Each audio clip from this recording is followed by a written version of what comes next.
You are looking at Julian's pronunciation guide, where we look at how to pronounce better some of the most mispronounced words in the world, like this other curious word, but how do you say what you're looking for today?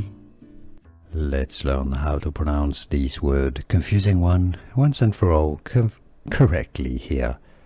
Feigning is how you say it. British and American English pronunciations are similar, so essentially the G is silent, it doesn't do anything, so it's not feigning, it's just feigning. You can just ignore the G, remove it completely, entirely, and you have it feigning.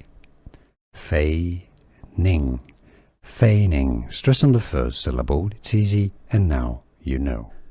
Here are more videos on how to pronounce more confusing words and names too many mispronounced. Like this video if you found it useful. I appreciate your support. I'll see you soon and thanks for watching.